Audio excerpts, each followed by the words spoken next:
seemed like a struggle early on. It seemed like it wasn't the urgency you needed right out of the gate. Well, the turnovers are just crushing. I mean, I think we had 10 turnovers in the first quarter. I think they had 13 fast break points at halftime, and 11 of them were off turnovers. And, I mean, outside of getting back on defense, to me, the biggest key in playing against them is you can't turn the ball over. So it was a huge point of emphasis, and obviously the execution wasn't there. Your team was still competitive heading into the second. The new second unit quintet to start was ineffective. What did you see there? Well, I mean, they turned the ball over a lot too. It was a problem, and we just struggled to score. I mean, it's you have to find a way. I just have to find out how to do it. We got to find a way so we have enough shooting on the floor all the time to create spacing. It's a problem, and there's just not a lot of room with some of the lineups out there for anybody to have a place to go, and it makes it hard. How much of an issue is the second string point guard situation overall? I mean, it's, you guys see the numbers. I mean, we have struggled when DJ's out of the game. We struggle when Vooch is out of the game. So I mean, it's not just one. It's how it all works together. That's the thing. It's not one guy or this or that. But obviously, listen,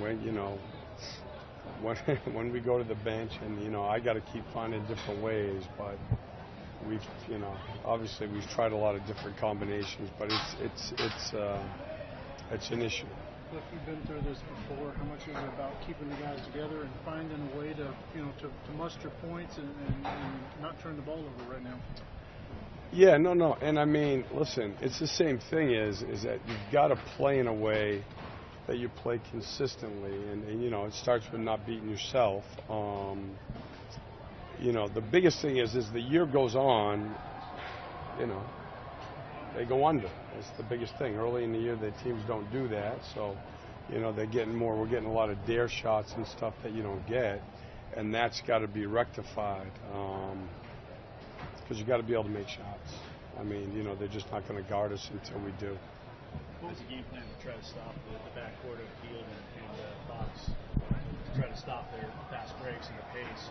Well, that's where the turnovers to me are such a big part of it, and again, I mean, I know they had 13 fast break points at halftime, I believe, and I think 11 of them were off our turnovers. So, the number one thing you have to do to me against them offensively is not turn it over, get shots at the basket, and we didn't do that. Turnovers are product of just trying to force it too much, just careless with it. Careless. I mean, I'd say most of them tonight are, decision making. Shot, pass, drive, decision making. That's what most turnovers are. You drive it when you should have shot it or passed it or whatever. Cliff, how does the team battle through it when you're not scoring? That tends to kind of break a team's will. No question. No. It's a hard thing, and that's where again, you've got to rely on your defense, and then play the strengths of your best offensive plays. Vooch was good again tonight. I mean, and we went to him a lot more. People can't guard him one-on-one. We got great shots out of it when they went down and doubled. He kicks it out willingly. We just didn't make them. So, I mean, that's one of the things. And we have some guys who are going to start, that shot the ball better before, who will start making again, too. How is Vooch developing into a leader? He certainly seemed frustrated out there, but it seemed like he was trying to get great. Guys. Yeah. It seemed like he's been more vocal the last couple games than he's been at any time in his career. Yeah. Well, I mean, I think he badly wants to win, and I think he feels a responsibility that he knows people look up to him. So, he leads every day just by the way, to me, he is. The way he works, the way he handles himself. Are you inclined to continue to play? We'll see. Everything's, obviously, we've got to keep looking for answers. One thing I know in this league is you can't just keep changing the lineup every 3 games and expect guys to play well, and yet, obviously, this is difficult for him. He's been great about it. He's not a point guard, so you're putting him out there at a position he's really never played much at all and asking him to play, big minutes, and it's not easy.